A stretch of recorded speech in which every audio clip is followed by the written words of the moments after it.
एक तरफ तो इंडिया सेलिब्रेट कर रहा है जी, ट्विटर का हेड हमारा है, गूगल का हेड हमारा है, जो है वो क्या उसे बोलते हैं मास्टर जो है उसका हेड हमारा है, फ्ला हेड हमारा है, IMF में हम आगे हैं। एक एंगल ये है, और जारी बात है कि इंडिया को वो नीड गुड न्यूज चाहिए होती है कि अच्छी चीज जिससे आपके मुल्क का इमेज हो रहा है। लेकिन एक दूसरा इमेज ये भी है कि ये तो ब्रेन ड्रेन हो रहा है। मिसाल के तौर पे मैं देख रहा था अगले दिन के तकरीबन 8 लाख के करीब जो इंडियंस हैं उन्होंने अपनी सिटीजनशिप छोड़ दी। सो नो, बिकॉज आपका लॉ है कि आप एक सिटीजन एक शहरी रह सकते हैं। So how do you see this and how this is being viewed in India? एक तरफ आपकी इज्जत बन रही है कि लोग जो है वो अच्छे बड़े कंपनियों के इंडियंस हैं, लेकिन दूसरी तरफ वो तो इंडिया को छोड़ रहे हैं। So how do you see this? देखिए, अगर आप देखें कि इंडियन बाहर जा रहे हैं, अभी करीब 5 मिलियन का डायस्पोरा यूएस में है। सबसे ज्यादा जो किसी भी कंट्री के सिटीजन जो बाहर हैं, करीब 8 लाख वो इंडियंस हैं, जो वेरियस कंट्रीज में करीब 120 कंट्रीज में सेटल्ड है। अगर आप रिपैट्रिएशन देखें, जो वो पैसा भेजते हैं इंडिया, हाईएस्ट रिपैट्रिएशन इंडिया आती करीब $100 बिलियन।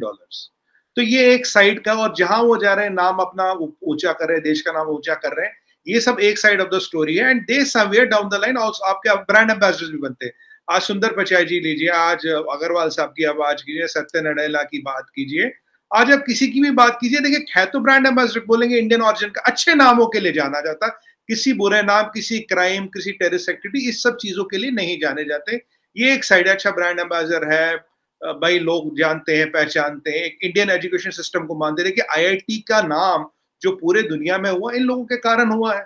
तो ये एक अच्छा साइड है इस स्टोरी का, मतलब ठीक है, रिपैट्रिएशन आता है, नाम हो रहा है, ब्रांड एम्बेसडर्स का काम करे सर। इसका एक दूसरा साइड भी है। अब मैं जो बोलूंगा, ये मेरी बात चीमा साहब बहुत से लोगों को अच्छी नहीं लगेगी जो आज मैं बोलने वाला हूँ, पर आप हम क्या करें, कई बार मीडिया में रह के हमें कुछ अच्छी चीजें बोलनी पड़ती, कुछ नहीं बोलनी पड़ती।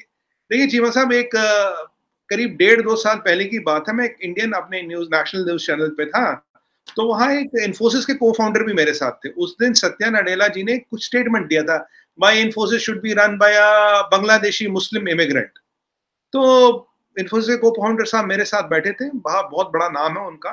तो मैंने ये बोला, मैंने कहा भाई, यहाँ लोग की कमी है क्या? यहाँ लोग की कमी है क्या? यहाँ कोई कमी नहीं। इन्फोसिस को चलाने वाले ऐसे लोग बैठे जो बहुत स्मार्ट और बहुत बढ़िया चला रहे, हाईली प्रॉफिटेबल ऑर्गेनाइजेशन है, दुनिया के टॉप 10 IT कंपनीज में आती है। तो अब आप ये एंगल कहां से ला रहे, बांग्लादेशी मुस्लिम इमिग्रेंट आके चलाए? और ये जो यूएस में आप गए हो, तो भाई पहले तो आप अपना अमेरिकन पासपोर्ट छोड़ो और यहां आ जाओ। क्योंकि चीमा साहब, मेरा मानना, एक चीज बहुत क्लियर और डायरेक्ट बोलूंगा ब्रदर आपको, आप पासपोर्ट दुनिया में कोई भी बदल दीजिए जिस कंट्री का मर्जी, 3 चीजें कभी नहीं बदलती, बाल, चाल और खाल, ये कभी नहीं बदलती आदमी की। दूसरी चीज बताता हूं, पासपोर्ट का रंग बदलेगा, आपकी औकात और खून और DNA भी नहीं बदलता। ये अब आदमी जो अपने पासपोर्ट दुनिया भर में बहुत बदलते हैं, अपने फायदे के लिए बदलते हैं। अगर आज हम किसी की भी बात करें, इसीलिए मैंने कहा जो मैं बात करूंगा थोड़ी कड़वी होगी, बहुत से लोगों को पसंद नहीं आएगी, मुझे पता है, पर सच है। आज सत्य नडेला जी है इंडियन ऑरिजिन के, बहुत अच्छी बात है, it's advantage to India, not gain to India.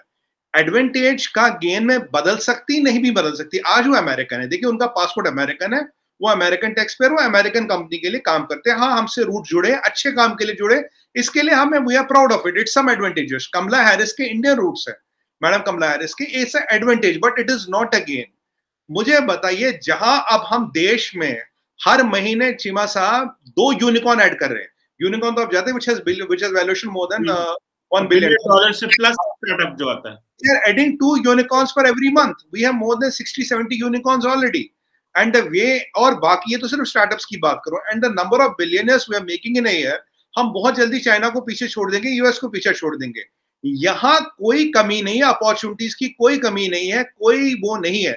अगर कोई व्यक्ति अब वो चूज करता है, जी मैं अमेरिकन पासपोर्ट लेता हूँ और अमेरिका रहता हूँ, तो भाई मेरे हिसाब से चीमा साहब, मैं डायरेक्ट बोलता हूँ, वो अमेरिकन है। आपका अर्जुन कोई भी, अगर आप अमेरिका में ऐसे देखने लगे, फिर तो भाई अमेरिकन कोई है ही नहीं।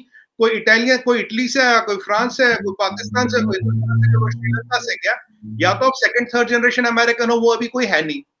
जो भी इमिग्रेंट है वो कहीं ना कहीं से तो आए ना, आप उसके तार जोड़ रहे हो, अच्छे हमारे यहाँ से, अच्छी बात है, अच्छा काम करे, ये भी अच्छी बात है, पर आज के डेट में वो अमेरिकन है, उनका अमेरिकन इंटरेस्ट है। अभी पराग अग्रवाल जी बने थे जी ट्विटर के CEO, लोग कह रहे पराग अग्रवाल ये पराग अग्रवाल हो। मैंने कहा भाई वो एक अमेरिकन कंपनी के लिए काम करते हैं आज की डेट में, वो पहले उस अमेरिकन कंपनी का एड्रेस देखेंगे, उनका पासपोर्ट अमेरिकन है। अगर आपका पासपोर्ट इंडियन है चीमा साहब, तो मैं गर्व करूंगा, मैं आपको सलाम करूंगा। मैं अपनी बात बताता हूँ, मैं 80 कंट्री से ज्यादा घूम चुका हूँ सर। मैं 2 साल यूएस में था, 2 साल यूरोप में था, 8 साल सिंगापुर में था।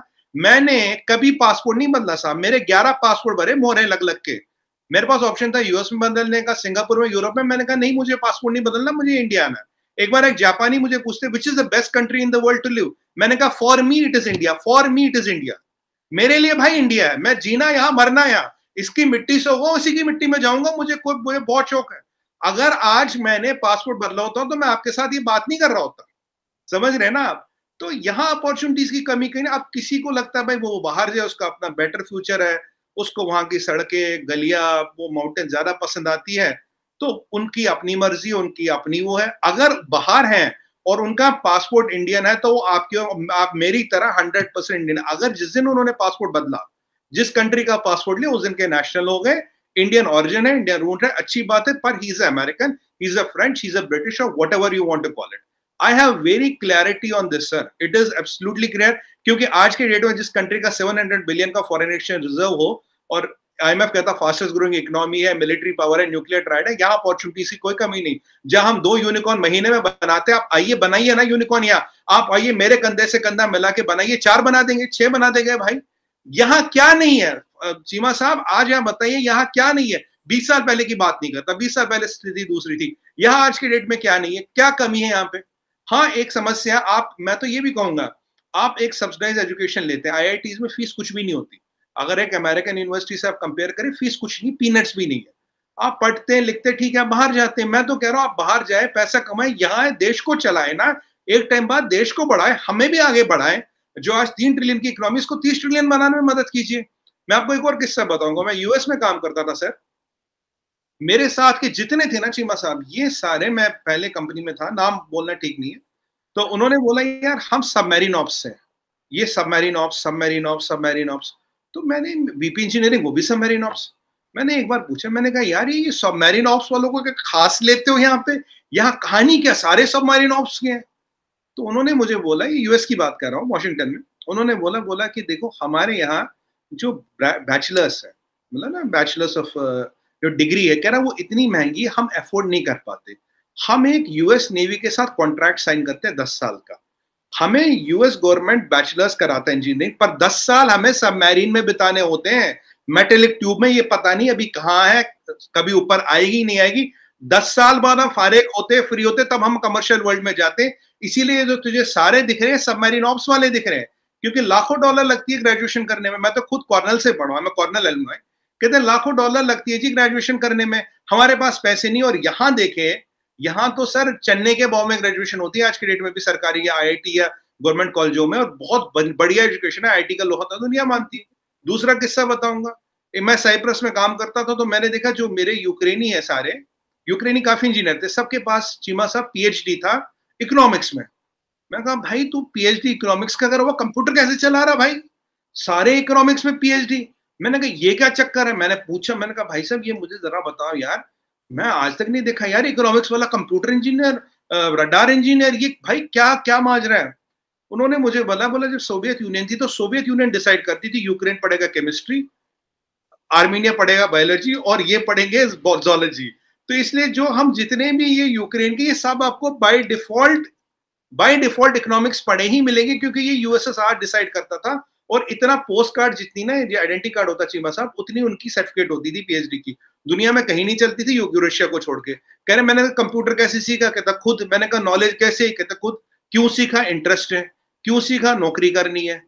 वैसे वो डॉक्टर इकोनॉमिक्स का पर चला रहा कंप्यूटर है। अगर मैं उस हिसाब से देखूं सर, हमारे यहाँ इवन आपके यहाँ भी अब भी पढ़ाई लिखाई जो है ना फ्री में है, चन्ने के मिलती है यहाँ पे। और हमें ना शुक्रगुजार होना चाहिए उस भगवान का कि जिस कारण हमें यहाँ 10 साल आपको और मेरे को बिताने पड़ते ना सबमरीन में, दुनिया के किसी कोने में, तब जाके एक इंजीनियरिंग होती, तो तब वैल्यू पता लगती है, नहीं लगती साहब। अब ठीक है, हर कोई अपना फायदा देखता है, जिसको जो फायदा देखना देखे। मेरा ये मानना है देश में अपॉर्चुनिटी की कोई कमी नहीं। मैं तो इनको इनफैक्ट अपील करूंगा, आप आइए, वापस आइए और देश को बनाइए, देश को आगे बढ़ाइए। 3 के 30 ट्रिलियन तक जा सकते, कोई कमी नहीं है सर।